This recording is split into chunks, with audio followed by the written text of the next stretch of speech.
Penn State defeats Boise State in the Fiesta Bowl 31 to 14, sealed with an interception. Nittany Lions are off to Miami. Great game running the football, some questions with the passing game. We're going to talk about it all here on this Locked On Nittany Lions Squad Show.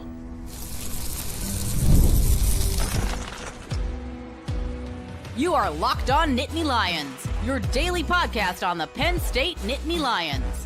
Part of the Locked On Podcast Network, your team every day. And as always, thanks so much for making Locked On Nittany Lions your first listen and watch every single day. My name is Zach Seiko. I'm your host of the show. And we're going to change mics here. So we're starting off great to finish 2024. My name is Zach Seiko. I'm your host of the show. He is Corey Geiger and Spencer McLaughlin from Locked On College Football and Locked On Ducks to help us out here. Gentlemen, thank you so much. Happy New Year. We are so close to 2025. Penn State wraps up 2024 in a fantastic way. A few speed bumps along the way, but they're there. They're going to Miami. They're in the Orange Bowl, and now they get to watch Georgia and Notre Dame fight it out. I like this win. I wish I would have seen more out of this Penn State team. Going to talk about some of the injuries that piled up on the defensive side. Abdul Carter, of course, notably denied Dennis Sutton. Jalen Reed kind of walked off under his own power. I mean, Boise State's a physical team here. Corey, I want to start with you. I mean, initial reaction is, hey, Penn State got a win. Boise State, they were able to keep Boise State at an arm's length, but it felt like it should have been more of a dominant win. Hey, it's a good win. You know, we're in uncharted territory no matter what here. When Penn State's up 14-0 early, you're thinking, okay, this is going to kind of get out of hand. They're going to blow them out. And yet Boise scores a touchdown there that would have made it 24-21. Huge hands to the face penalty that negated that touchdown. I mean, that was a gigantic play in the game. I give Boise a lot of credit for their fight. But look, Penn State's got a lot of good players. We're going to talk a lot on this show, I'm sure, about Abdul Carter because that will be a significant component in the next round because Penn State's defense was just not the same without Abdul Carter. Boise really moved the ball pretty well. That's a concern. But look, Penn State's got a lot of good players. It's a good win. And, hey, James Franklin does not lose I was watching the game, guys, with some Penn State fans. One guy was all nervous there. James Franklin does not lose these games. This isn't Ohio State or Michigan. When he's favored by 12, James doesn't lose these kinds of games. Yeah, I wasn't surprised by the outcome. So far, this has been my best score prediction, spread prediction yet for the college football playoff games we've seen. I thought Penn State would win, cover, and Boise State would be competitive, but you'd always feel like Penn State was the better team and kind of keep them at an arm's length, which is what they did. I think even if that touchdown had made it 24-21, I think that changes the feeling of the game. I don't think it changes the outcome of the game. But Corey, you mentioned that, Abdul Carter went off and it felt different for Penn State's defense. On the one hand, yeah, I agree. On the other hand, they still only give up 14 points. Maddox Madsen had thrown 3 picks all season long. And for those, I'm not in this camp particularly, but for those that are of the belief that, well, Boise State just shouldn't be treated this way because they're playing the Mountain West and it's a higher level of competition, they have a lot of fodder after this game. A lot. Genty is 104 yards on 30 carries. Maddox Madsen throws the same number of picks as he had all season long. They look like a team that was going up against a caliber of opponent that since Oregon, they just hadn't really consistently faced. Now, I am not opposed to Boise State being in this playoff for a couple of reasons. Number one, I value the regular season above all else. And so I would like to see the most deserving teams get in, not who we think are the best. Because I think bowl season has taught us here, guys, just because you think someone's better or you think someone's the best team of a group doesn't mean that they are. Bama lost as a double-digit favorite again. So I'm in favor of that. And number two, I think that Boise State's resume was actually pretty darn good. If you look at UNLV beating them twice, that's not a small thing. I'm not saying it's equivalent to winning the SEC of the Big Ten, but it's not a small thing. They did take the number 1 team down to a game-winning field goal on the road. If Oregon had made an extra point earlier in the game, it actually only would have been a 1-point win for Oregon. Not that that changes the calculus entirely. So I thought Boise deserved to be there. I think this game was closer than the final score indicated, but I'm not surprised by the outcome because Penn State's a better team.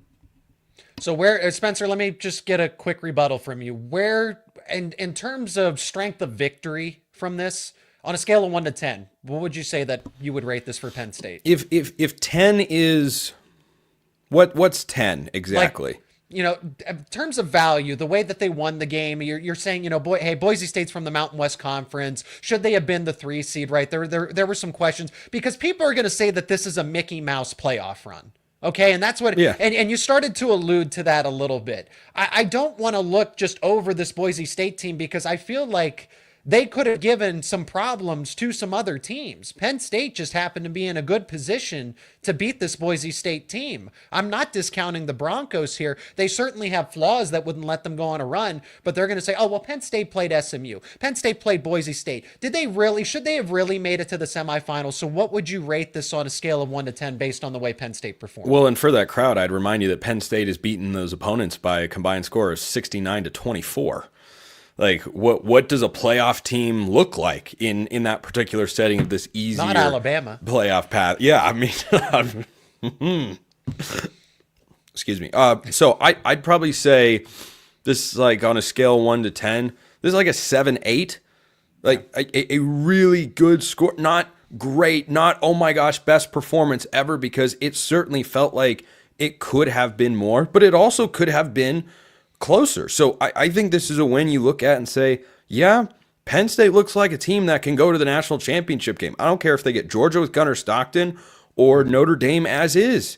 I don't see, with the way Penn State is playing, how they can't win that game and play for a national championship, which is not something I would have said about Penn State during the season. But in the last month, they're playing really good football, and their only loss is to the only team in college football who, knock on wood, please don't let this change tomorrow, only team that hasn't lost in the country this year, that being my Oregon Ducks, of course. And they lost by 8 points. And yeah, they were down in that game, but they played really well. They moved the ball on a great defense all game, and they keep moving the ball. So yeah, I think it's hard to not feel good about Penn State at the moment. Corey, how much stock are you putting into this win over Penn State? Because the same idea, that's the comments that I'm seeing mainly on X, right? I'm trying to drive this conversation based on what are other people saying.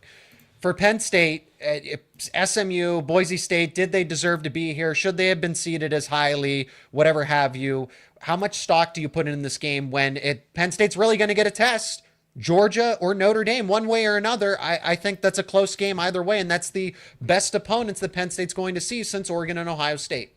Well, there's two conversations here. One, Penn State did everything it had to do. This is not necessarily even so much a Penn State discussion. I mentioned earlier, kind of half jokingly, but in all seriousness, James does not lose these games. The reason Penn State fans get angry at James is because he loses games against elite teams or teams that have maybe a little bit better talent. They were a 12-point favorite in this game. The question is, should a number 6 seed ever be a 12-point favorite over a number 3 seed? And the answer is unequivocally no. This was botched so badly. There's no way in the world that Boise should be a number 3 seed. I'll give Boise credit. I don't take anything away from Penn State. This system has to be fixed. You cannot have Boise be a number 3 seed and be a 12-point underdog, and get a bye. But again, that's a different conversation. Penn State, from the Penn State side, the reason James doesn't lose these kind of games, we can joke all we want, Zach, and a lot of people maybe do about the 1-0 mentality, but there are a lot of schools around the country that don't have a 1-0 mentality. All right, they get up for the big games and then they shrink for the small games. And to James's credit, I think the single best thing that he does as a coach is he gets his players ready to play every single game. And for that reason, you don't lose to SMU. You don't lose to Boise. Whether they lose to Georgia or Notre Dame, that's a different discussion.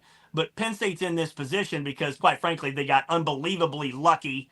I think it was tremendous that they lost the Big Ten championship game.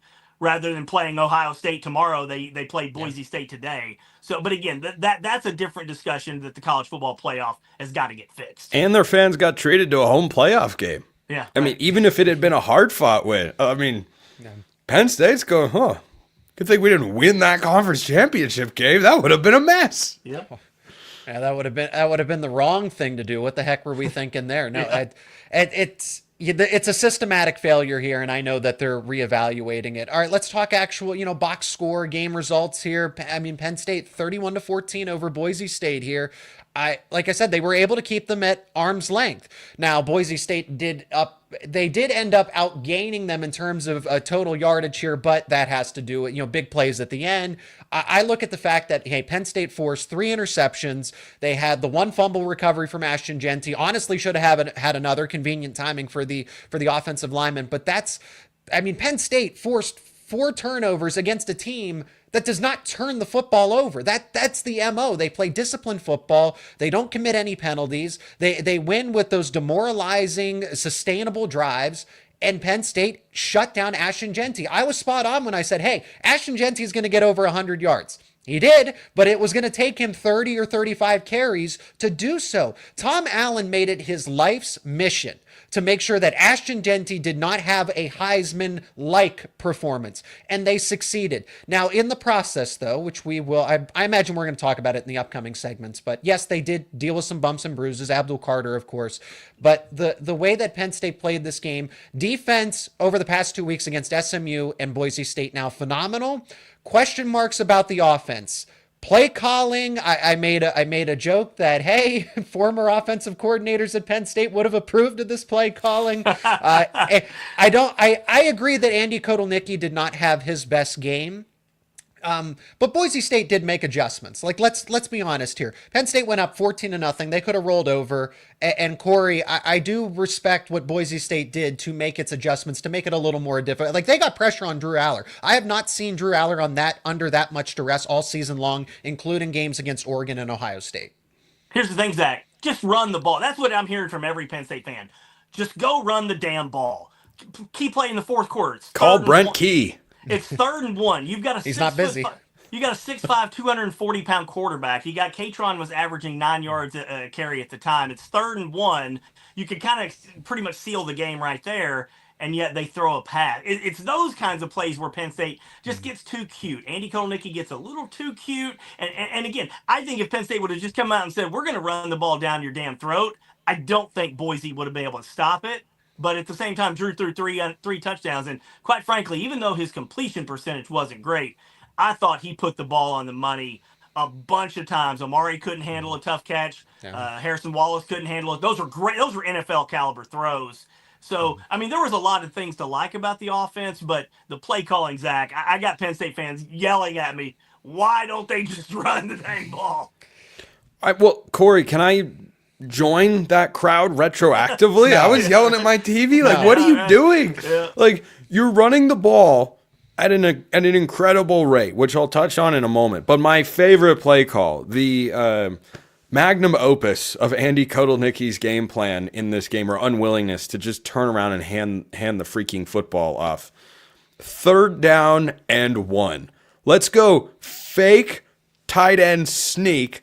Toss to Drew Aller, throwback screen to Tyler Ward. Like, it's beautiful. Yo, man, let's hand it off. Now, that's very simplistic sometimes. Well, they know you want to run it on 3rd and 1. Okay, fair enough. I think they knew you wanted to run it at the end of the game when Nick Singleton broke a 58-yard touchdown. They knew you wanted to run the ball. It didn't matter. Boise State got pressure because they did what they have done all year. Their blitz packages are really good. They are clear. You talk about play calling offensively a lot and not enough defensively. The way that they scheme their blitzes is really good. The way they stunt, overload the side, they are well timed, they are well coached, they mix it up, they will come after you. And sometimes Kotelnicki had an answer. I thought his best play call was the second touchdown to Tyler Warren. He saw that Boise had been blitzing over and over. So what did he do? He went max protection and said, we're going to have just a 4-man route and a 6-man protection to make sure Aller's got enough time. He had just enough time, and he gets Tyler Warren in a 1v1 who makes a phenomenal catch. But I'm glad you brought up the completion percentage. Aller 13-25. Man, could his receivers give him just a little bit of help? Would you guys agree with me? A couple of those throws, again, one to Amari, one to Harrison Wallace. Those were gorgeous throws. They're perfect. NFL receivers. They're perfect. They're perfect. Now, none of these that we're talking about here were easy catches, but I can think of 4 balls off the top of my head, not even going through the whole game and having it memorized like I have an eidetic memory or something. But I can think of 4 where at least 2 of those should be caught. Maybe not 4. but 2 or 3 of those should have been caught. Aller was putting it on the money. The first touchdown to Tyler Warren was beautiful, but I want to go back to the running game for a moment, but I think we're gonna pause. But I'm locked and loaded with thoughts here, Zach Seiko. Oh, we're going to get to all of it, plus Penn State's defense. I also kind of want to address Penn State's offensive line. Is that Boise State's defensive line pass rush stunts are just that good? Or should we now be concerned again about the front five for Penn State? We're going to talk about all of it here on this squad show here on Locked On Nittany Lions. And today's episode is brought to you by FanDuel. The NFL playoffs are almost here, but it's not too late to get in on the regular season action with FanDuel, America's #1 sportsbook, because right now new customers can finish the season strong with $250 in bonus bets if your first $5 bet wins. FanDuel has so many ways for you to pick up a W. You can bet on which players will score a touchdown, how many points each team will score.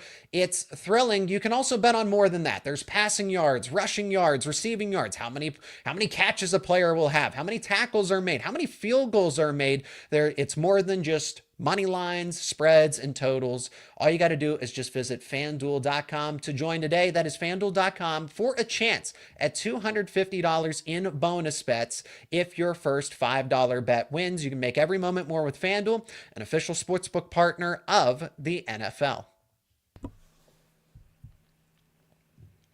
And welcome everyone back to the squad show. Corey Geiger, Spencer McLaughlin. Spencer, you look like you are ready to ring in the New Year's. We are just Eastern time, less than 30 minutes away from 2025. So this show is going to carry over into the New Year's. We are going an hour here.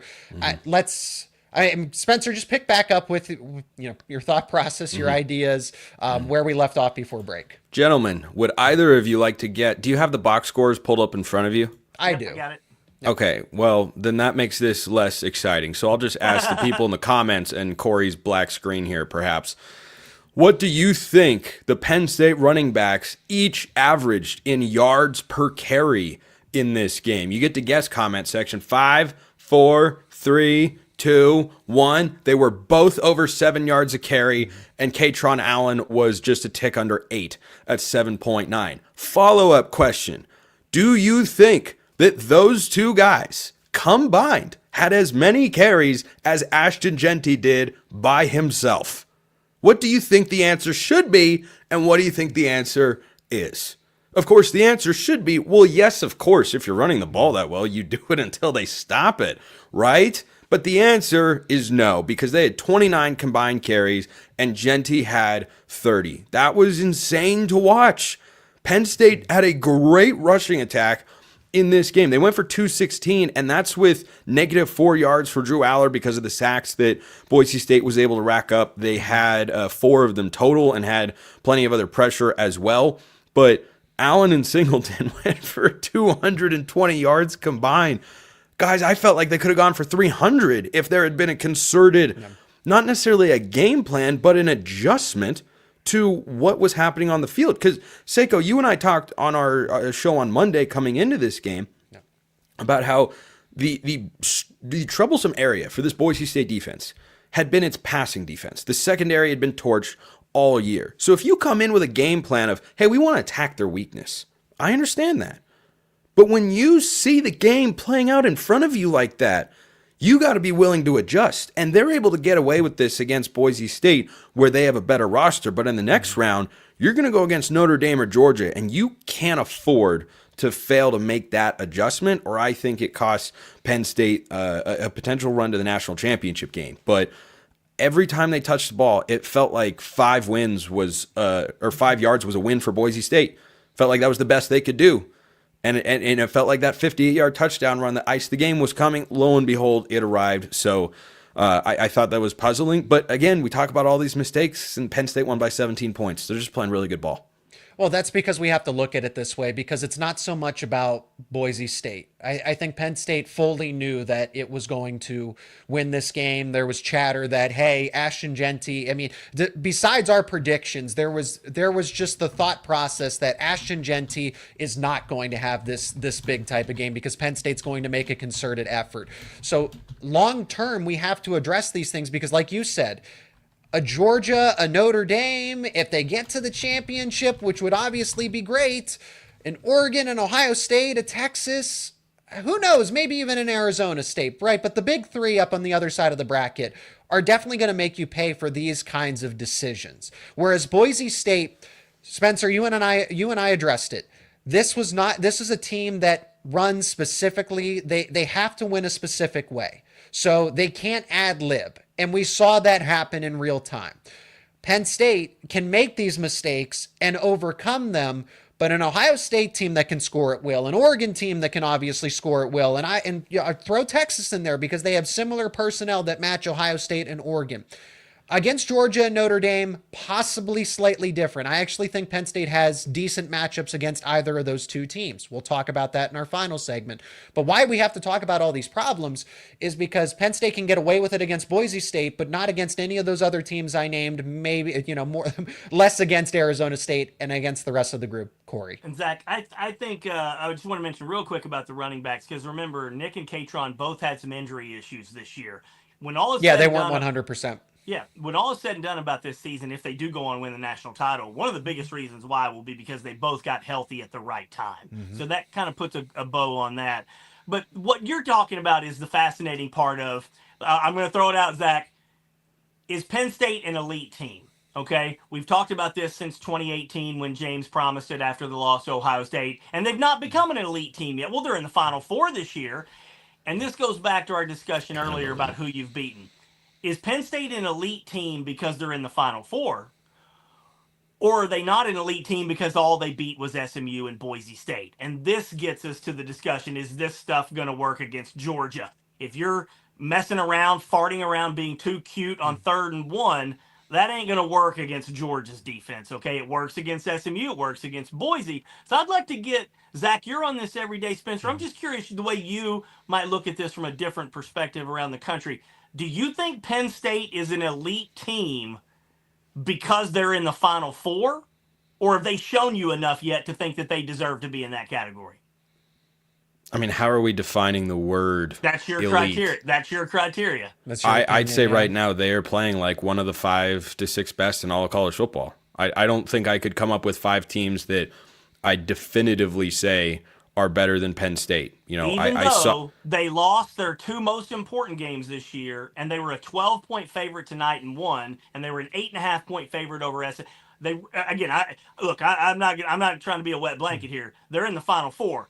You can still kind of say who have they beaten. They were supposed to beat these teams. So do they have to beat a Georgia or a Notre Dame or a Texas for the rest of I think for Penn State fans, they do. They kind of do. I think for the rest of the country, might look at Penn State as already being kind of an elite team, Zach.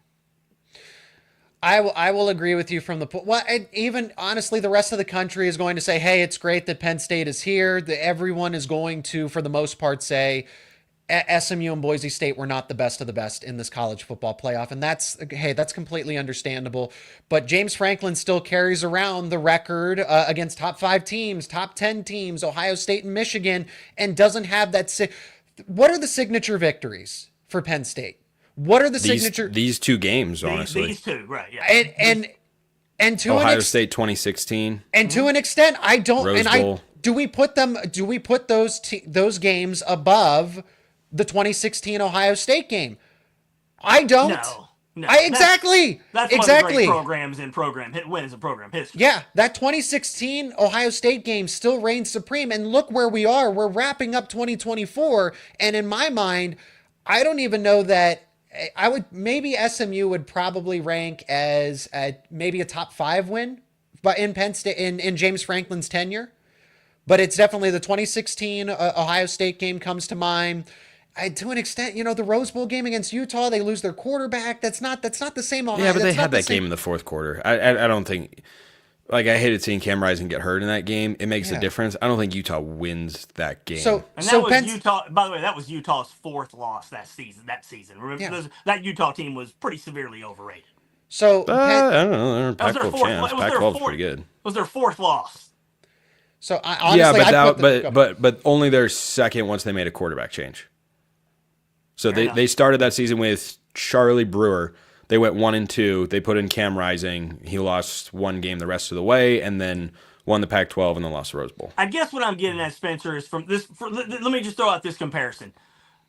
Everybody in the NFL loves Mike Tomlin. They think he's awesome. Steelers fans don't. Steelers fans really can't stand Mike Tomlin because Steelers fans are smarter than I thought. And that's my point is that I wonder if because we're so close to it, like Zach and I, we may still need to see them beat an Ohio State or an Oregon or a Georgia for them to take that next step to become elite.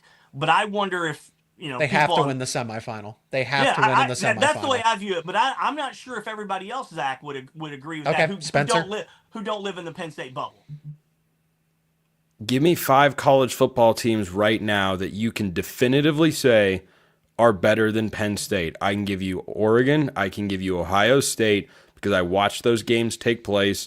I know they were close and competitive, but Oregon had a 28-10 lead, and Ohio State fumbled the ball at the goal line, or else it's a 14-point win on the road. And didn't Will Howard throw an interception in the end zone in that game as well? He fumbled the ball out of the end zone in that. Or was it just fumble? I might be thinking something. He was going into. Zachy Wheatley made a great play. It's not wasn't. Right. It's not like Will Howard I know, but I'm saying like that game felt like it was closer to Ohio State winning by 20 than it was Penn State actually winning the football game. So, but again, outside of those two, who are you saying, no question, no doubt about it, are you saying is way better than Penn State right now? So please don't say Texas. We're looking at it good. The point is they haven't beaten one yet, and so we're looking at it from two different angles. Yeah. That's. I would agree. Sure, they don't have the win. They don't have the win to prove that, but I guess you get stuck with them by default to be in the position where they are. But they showed in this game as the number 6 seed, they should have been the number 3 seed. Yeah, because they. And again, that's a whole different conversation that we can have about the playoff. And I saw Brett McMurphy's tweet saying that they're actively considering, not just giving the 4 highest seeds to the highest ranked conference champs. I think that's great because I'm not opposed in any way to Boise State being in the playoff with the resume that they did put together on the field this season. I am against them having a first round bye and pretending like Penn State at 11-2 with 2 losses to Ohio State and Oregon by by one possession both times, that was harder that was easier to obtain and less deserving of a first round bye than what Boise State did this year. Zach, can I just ask the question of you this way? Okay. If they lose to Georgia or Notre Dame, are we not going to around here see the same comments that Franklin can't win the big game? Even though he just won 2 playoff games, does he have to win that game? You will see it. Yeah. Let me answer Spencer, because Spencer, you bring up a good point. Penn State would be an underdog against Oregon 2.0, Ohio State 2.0, probably Texas as well. They'd be a favorite against Arizona State. We'll throw them in here because they're still alive. It's not New Year's Day yet.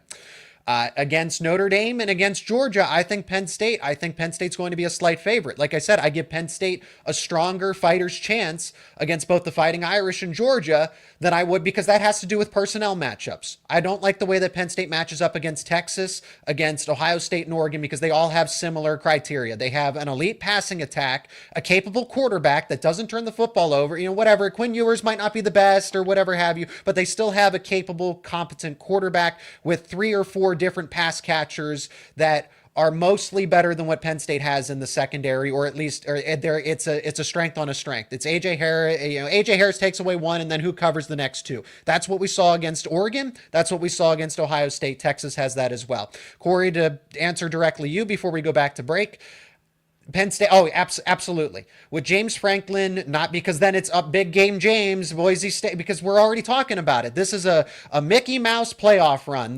Boise State and SMU, it's even debatable, should they even be here? So absolutely, if James Franklin, see, we told you, and the games continue to pile up. So James Franklin needs a win over Notre Dame and or Georgia more than any. And it doesn't matter whichever team is over there. Some people might argue, well, they didn't have Carson back. Georgia's still got that defense and the playmakers and Kirby Smart that's led this team to multiple national titles to back that all up. They are still viewed as a championship contender. So one way or another, if Penn State wins the semifinal and gets to the title game, then that chatter becomes a little quieter, but all the evidence points in the opposite direction here. So we can pick that back up. I think we should talk about the defense as well. Let's talk about the defense. Abdul Carter, Denai Dennis-Sutton, Jalen Reed, all dealing with various bumps and bruises. Is that going to be an issue going into the games against either of Notre Dame, either of Georgia? We'll talk about it on the other side of this break. And today's show is also brought to you by Rocket Money. Did Rocket Money help you find any subscriptions that you forgot about or that you were paying for twice? That's definitely happened to me before. I've had a few subscriptions that I didn't even realize I was paying for, but Rocket Money can make it so easy for you to track all of them down. It's like having a personal assistant for your finances. Rocket Money is the personal finance app that helps you find and cancel your unwanted subscriptions, monitors your spending, helps you lower your bills so you can grow your savings. It brings everything together all in one place. Whether it's subscriptions, whether it's your spending habits, or even the goals you want to hit in the new year, Rocket Money has over 5 million users and has saved a total of $500 million in canceled subscriptions, saving members up to $740 a year when using all of the app's premium features. Now, one of the best features is the subscription tracker. You can use it to cancel services that you aren't using anymore, and you'll save a ton of money. Plus, there's the goals feature. So there's a tangible goals feature where you can automatically set aside money for your future, and then there's no more stressing about budgeting every single month. Cancel your unwanted subscriptions and reach your financial goals faster with Rocket Money. Go to rocketmoney.com/lockedon today. That is rocketmoney.com/lockedon. Again, rocketmoney.com/lockedon. And welcome back to the Squad Show here on Locked On Nittany Lions. Penn State defeating Boise State 31-14. In case you missed it in the Fiesta Bowl, if you're just joining us in real time, I see we have 200 viewers on the YouTube channel. So thank you so much for checking this out and spending your New Year's Eve with us. We are less than 15 minutes away. Gonna miss the ball drop, but I honestly rather be talking about Penn State, and then I will catch up in 2025. So, gentlemen, the defense. Abdul Carter going down. In short, Penn State's defense looked not entirely different, but significantly different.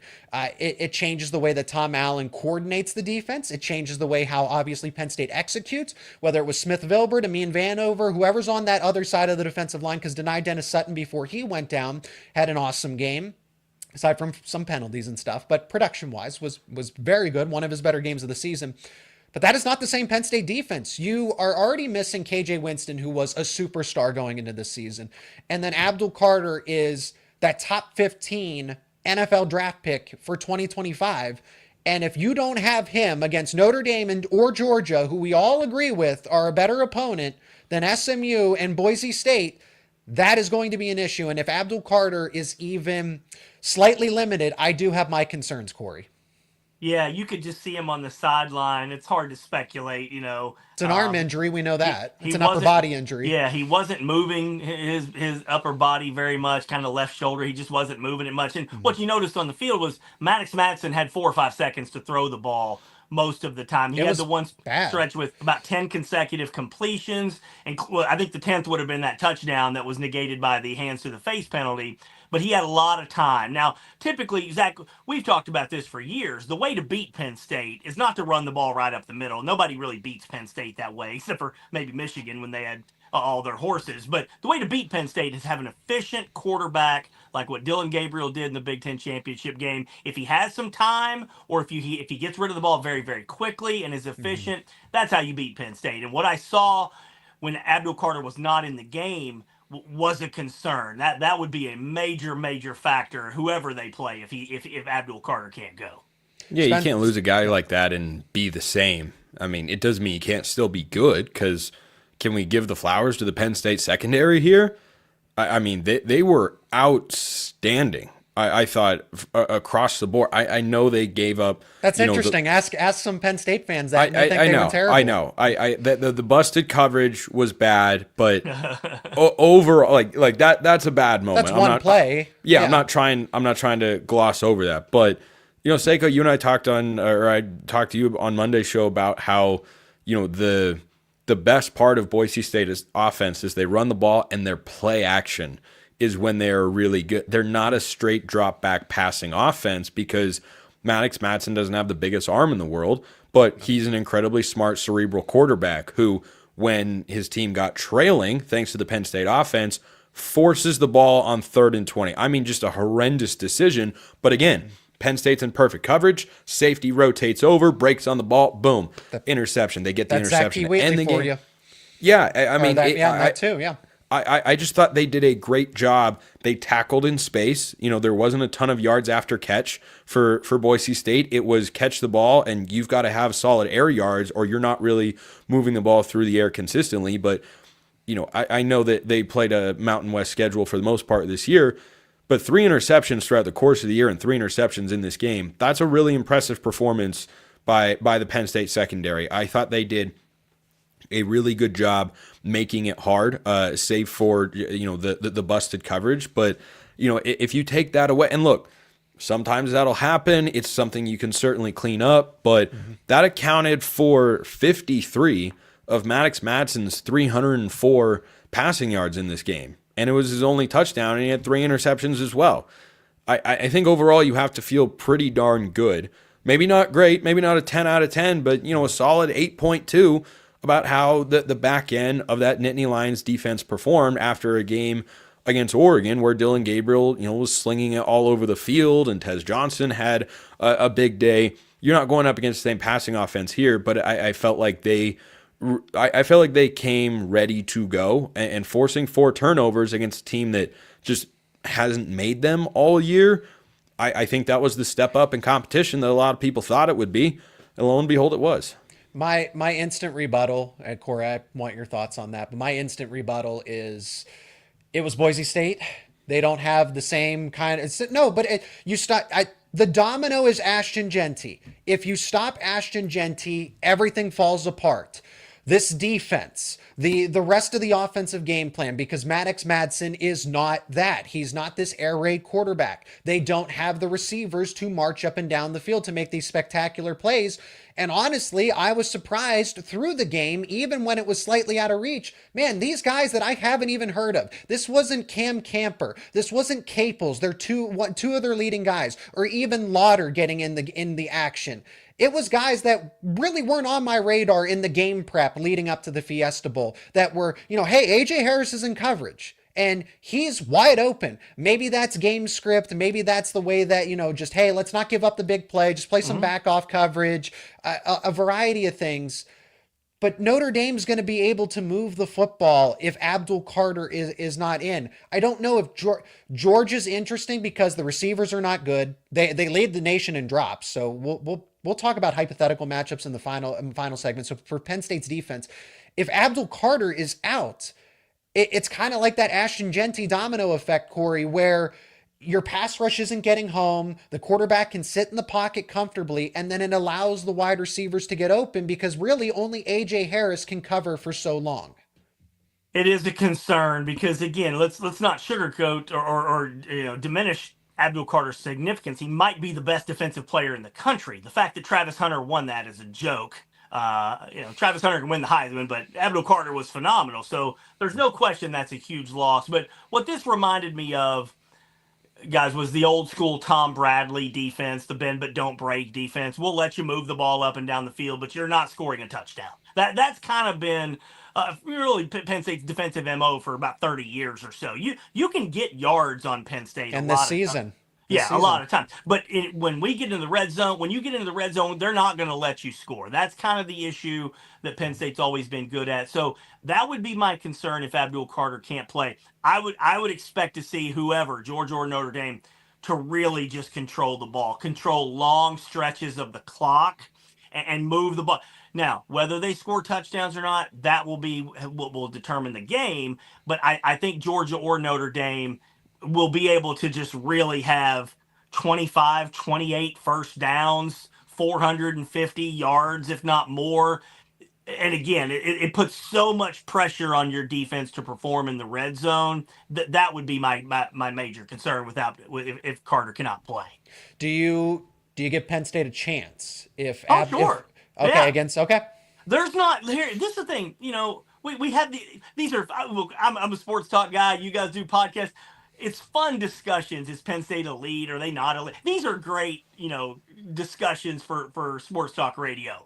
I do think Penn State could beat any team in the country on a given day. Penn State could beat Oregon on a given day. Penn State could beat Ohio State on a given day. Those were one-score games. Yeah, why not? Yeah, if fully healthy. You mentioned KJ Winston, but they haven't had him all year. But what I saw tonight without Abdul Carter, it was alarming. I mean, you went from Penn State usually gets to the quarterback in a second and a half to Maddox Matson again. He had 4 and 5 seconds to throw on most of those plays. That's going to be a big issue. Well, and that's just it, Spencer. You can talk about Boise State's offensive line too. That's a good group. That's a solid group. Cage Casey, according to Pro Football Focus, is a top 15 offensive tackle. So because when Amin Vanover was in the game, I'm watching that matchup one-on-one, and there is no pressure. Smith Vilbert did not have a good day. I'm eager to see what Pro Football Focus has in terms of that box score with the analytics and those game grades. And then now, okay, Spencer, do you give Penn State a fighter's chance if both Dani Dennis Sutton and Abdul Carter are either limited or both out against Notre Dame or Georgia? Yes, 100%. Okay. 2 reasons. Number one, the most important trench players to me for Penn State are not those guys. Hot take alert. Hot take. Here I come. Freight train rolling down the tracks, lit on fire like Ghost Rider, but on the train. So Penn State's offensive line is phenomenal. They are phenomenally good.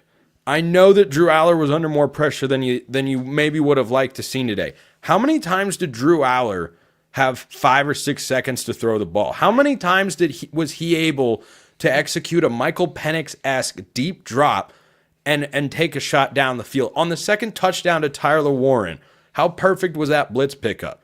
And are we just going to overlook the fact that they ran for 216 yards as a team? The running backs had 221 of those yards on the ground.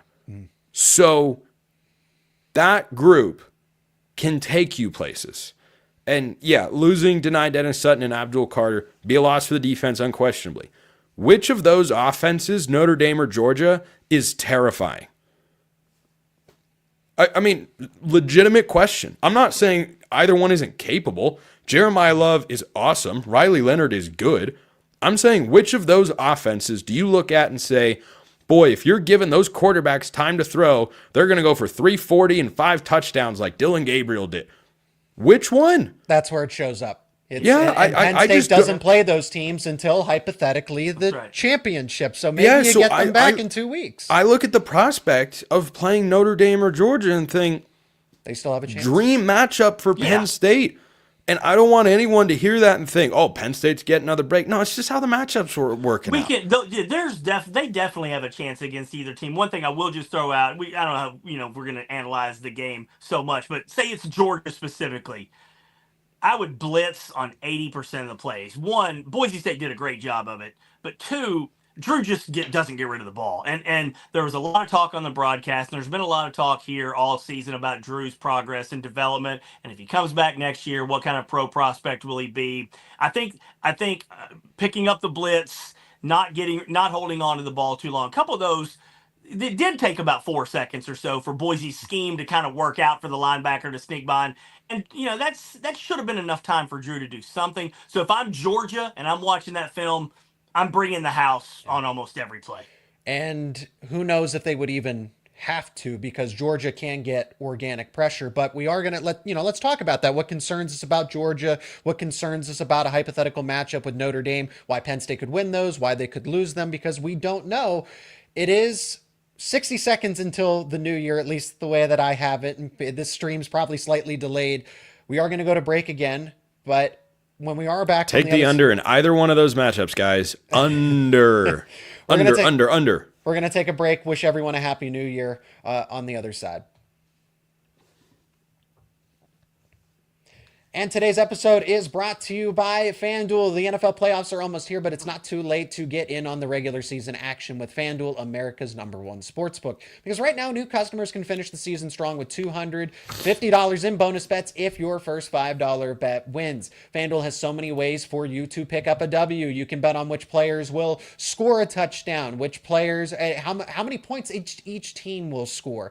But not only that, passing yards, rushing yards, receiving yards, how many catches someone will have, how many tackles, how many field goals are made. It's more than money lines, spreads, and totals, and it's over at FanDuel.com. Just visit FanDuel.com to join today. That is FanDuel.com for a chance at $250 in bonus bets. You can make every moment more with FanDuel, an official sportsbook partner of the NFL. All right, we're in the final leg of this, and it is officially after midnight on the East Coast. For everybody that is on the, yes, Happy New Year, January 1st, 2025. Spencer, not you, though.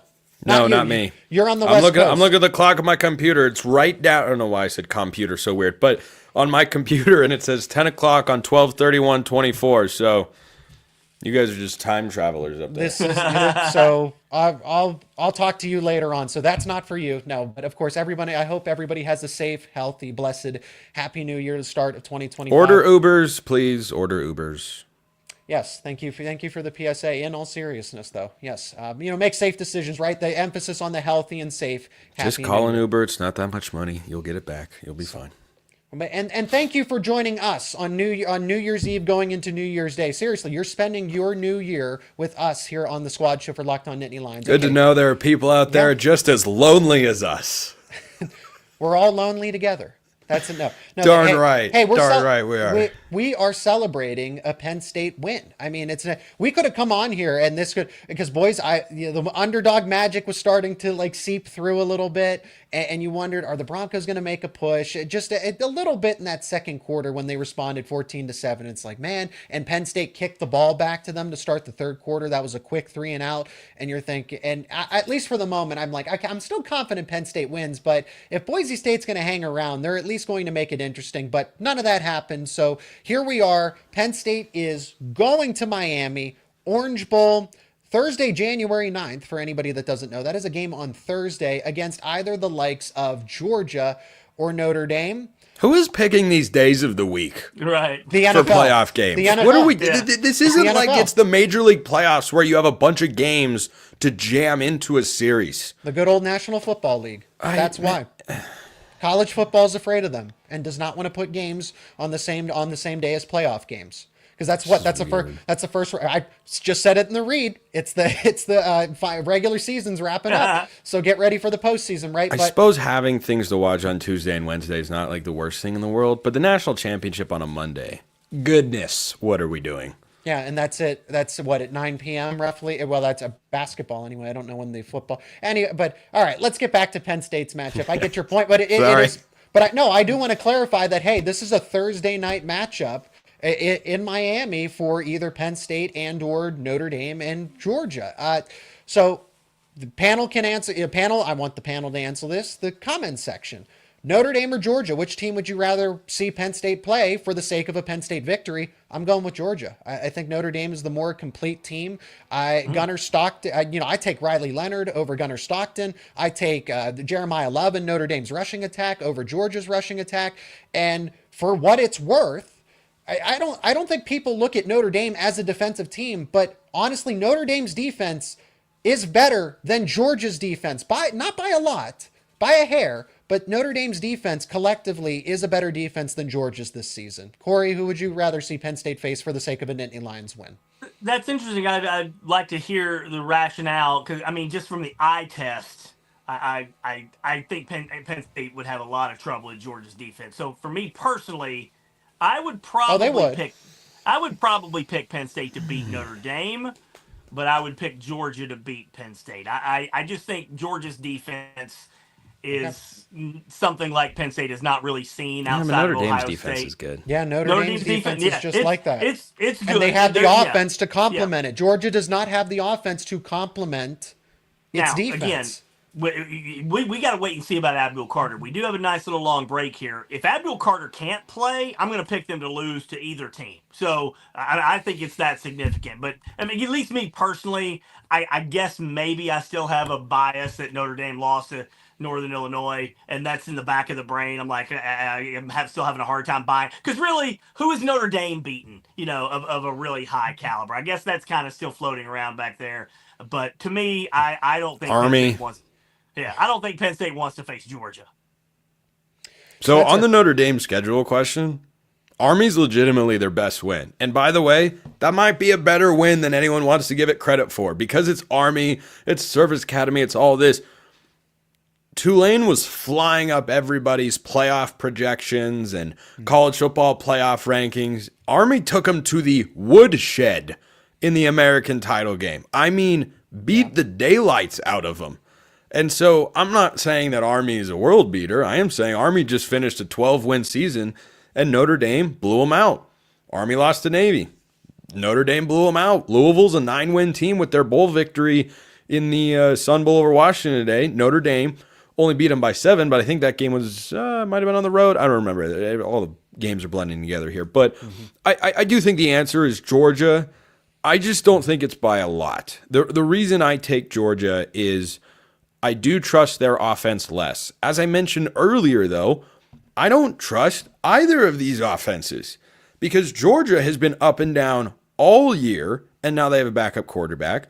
Notre Dame has found a second win in the back half of the season, but I also just watched them against Indiana, who's good and certainly closer to Notre Dame and Georgia than some of the teams that Notre Dame has blown out in the previous games, and they put up 31, which is fine.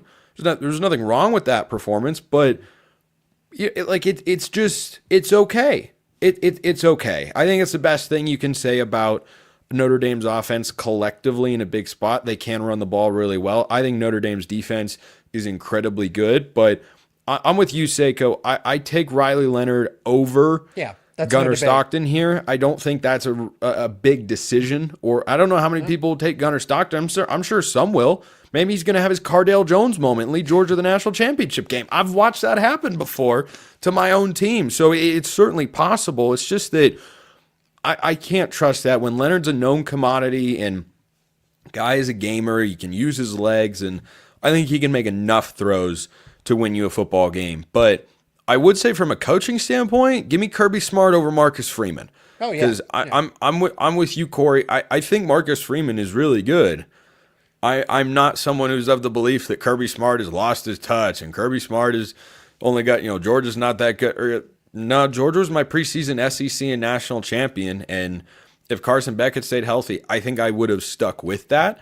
I don't know if I'm right in saying this or not, but I do think there is merit. There is a tangible merit to having been there before. And yes. Georgia's been there all the time, yep. So you can't forget that. Georgia's been making these runs since 2018 when they went to the national championship game. I mean, they've been there. Marcus Freeman has not. Yeah, so I think that a lot of people might jump to, I'd rather play Georgia 80-20. I'd rather play Georgia like 60-40.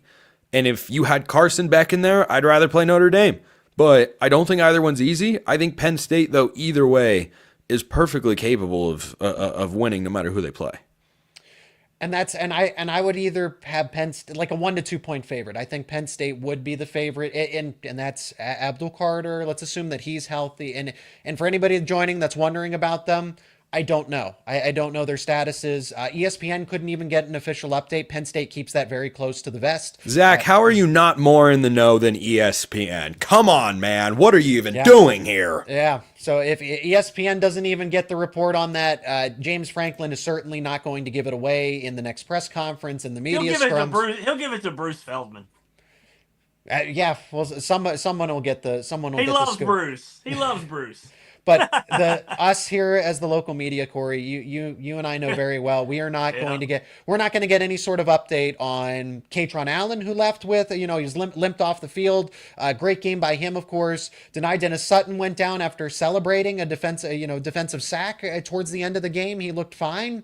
And then Abdul Carter, of course, leaving early in the game with what was a severe injury. The fact that you hold him out of that game, you're thinking definitely long term. I think if Penn State was in a situation where they were playing Notre Dame, where they were playing Georgia, season's on the line, you just got to. Penn State felt confident enough to say we can leave our superstar off of the football field and think long term here, 9 days away, and still beat Boise State without Abdul Carter. I'm serious. I'm pretty sure that's how James Franklin and Penn State approached that. Yeah, that's probably so. But again, just looking at the body language, he wasn't even trying to get ready. In the second half, he wasn't even trying to get ready. So I really. Do you think I'm just gonna throw this out there?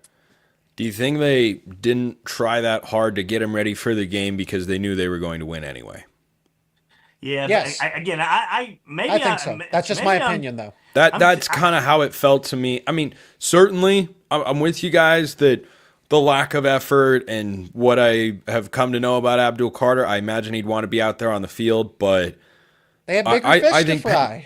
I think Penn State was looking up and going, I think we got this one. We need you for the next round, my man. Here's the thing. I'm going to mention this for a third time. It was 24-21 if that touchdown holds up, and it didn't, and that changed the entire game. So I don't necessarily buy into that we got this all of a sudden. Boise had all the momentum in the world at that point. And yes, I do think Penn State still would have won, but I don't know that there was this cockiness factor. If that touchdown goes and it's 24-21, I don't think they're holding anybody out for any reason whatsoever. No, either way you can look at it. I'm going to side with the fact that it was almost like an emergency situation. I think if it is 24-20, because he didn't change into street clothes. He didn't go into sweatpants. He stayed. He just had his helmet off and was standing around waiting. So it was almost like, someone texted me in the middle of the game, break glass if emergency for Abdul Carter. Good, so that was kind of the setup here. I think if it did turn to 24-21, you would have seen Abdul Carter maybe come in on select third downs, because I do think the injury is serious. You don't hold him out of a quarterfinal. Doesn't matter the caliber of opponent if it is not serious. But I also think, in the back of their minds, like, hey, if there's a chance that in 9 days you can at least be available, we need you. And that's why you saw a lot of freshmen go into the game. And hey, look, there's a respectful business decision. That guy's going to get $25-30 million in a few months too. So there's a lot of things that goes into these kinds of decisions if he's not 100%. That too, yeah. He's got an NFL career, and I think he's as good as gone. I don't think that he's coming back. For anybody that thinks that he might return for another season, he is injury or not, he's a first-round pick regardless. Okay, any kind of lingering thoughts here about whether it's Penn State, Boise State? I would rather see Penn State play Georgia for the sake of a win. For the sake of historical, I know Penn State played Georgia for a national championship game. I kind of want to see them play Notre Dame again. I feel like that's just more of in terms of the, historic, like that game in Miami, an Orange Bowl in 2024 in the first ever expanded college football playoff would be so pleasing for all the different sections of fan bases. Your general college football fan, diehard Notre Dame fans, the older fans, the younger fans, same thing with Penn State side. It would bring the college football fan base together. I'm not saying that Georgia and Penn State wouldn't have that same kind of status, wouldn't have that same kind of interest, but the historical factor of Penn State versus Notre Dame just seems a little more attractive, if you will, than a Penn State versus Georgia. I have a closing thought. Do you know? I thought the Cheez-It Citrus Bowl was also fantastic theater. That was it. That was all I want. I thought the other bowl games were really fun as well, and I thought this was a good competitive game. I legitimately enjoyed all of the games today, and I just can never wrap my mind around the crowd who's, why do we just cancel all the bowl games that are non-playoff? Because they still get millions of viewers. Because I watched a Cheez-It go through the upright while being suspended from the rafters. They're trying to, be on the same level as the Pop-Tarts Bowl, who are knocking it out of the park from a marketing standpoint. I bought Pop-Tarts. I couldn't help myself. Yeah. I love it all. I absolutely love it all. I don't think there's a huge brand difference between Penn State playing Notre Dame or Georgia. I think they're both. Yeah. I think they both give Penn State the credibility that James Franklin has Either been way. missing from a Yeah, victory I agree standpoint with if that, they're able to pull it off. Corey? Number one for me is suck it, SEC. Everybody shut the hell up. Yeah, the SEC fanboys are quiet today. Number two is even better. Did you guys Pat see? Nard- Oh, go ahead. Hang on. Go ahead. Pat Narduzzi is such a buffoon. He is such a buffoon and an embarrassment to football. And the Penn State fans who are still watching this, I promise you will love this. Because to kick a field goal on 4th and goal at the 1 yard line in the second overtime to tie a game. Oh, yeah, you're right. Oh, I one love of this the call. Stupidest football decisions in the history. The stupidest football decision ever So was the Seahawks trying to throw from the 1 yard line instead of just running with Marshawn Lynch. But what Pat Narduzzi did, and keep in mind, remember, Zach, you'll remember this when Penn State played Pitt in 2019. They're down 17-10, and Pat Narduzzi tries for a field goal on 4th and goal from the 1 then against your rival, the person you cry about the team you cry about all the time that you want to play them, and you miss the field goal, and you end up losing. Pat Narduzzi to me, and then, making matters worse, he doesn't even shake hands at the end of the game and walks off the field after losing a tremendous game to Toledo. I just feel like I need to unburden myself. I no longer work for a Pittsburgh media outlet. I can share this with the world. Pat Narduzzi is a giant idiot. Yeah, that was a tough decision to watch play out in real time. But Corey, I'm from the Pacific Northwest. Who do you think my NFL team is? Are you a Seahawks fan? Yes. Would you agree that that's the worst decision in the history of sports? Yes, I've tried to block it out of my mind, and I haven't been able to yet because people like you keep bringing it up. That's the Super Bowl right there, man. Thank you. I didn't realize that. Oh, now it's really painful. Sorry, Spencer. I won $1,000 on that. I had Patriots in the money line. All right, Seiko, we have now reached the end of this live stream. I will be jumping off. Hey, can I get Ohio? You've made your prediction for Ohio State, Oregon Public, I imagine, right? Yeah, 30-27. I'm taking Oregon. I don't even know why. All right, Sco Ducks. We'll see if that ends up being Penn State versus Oregon in the championship. We'll see. Corey, okay, for the sake of it, Oregon and Ohio State. I'll go Ohio State 32-26. No, I really don't like Corey. I do think Ohio State gets revenge as well. Somewhere, 34-31, somewhere in that neighborhood. I think there's a lot of I think you scoring give good offensive coordinators time to prepare. They're going to score points even on a really good defense. Yep, nice weather. Rose Bowl should not disappoint. And Never does. But Penn State rings in the new year. Happy New Year, everybody. Here's to a fantastic, blessed, healthy, awesome 2025. Thank you for spending your New Year's Eve plans with us here on the Squad Show on Locked On Nittany Lions. That is Spencer McLaughlin from Locked On Ducks and Locked On College Football. He is Corey Geiger, our special guest, our analyst here on the show. My name is Zach Seiko, the host as always. Daily content here around your favorite Penn State sports teams, and that's going to do it for us here on the Squad Show. And we'll be back with more Penn State content, of course, and check out all the other great shows on the Locked On Podcast Network talking about college football and so much more.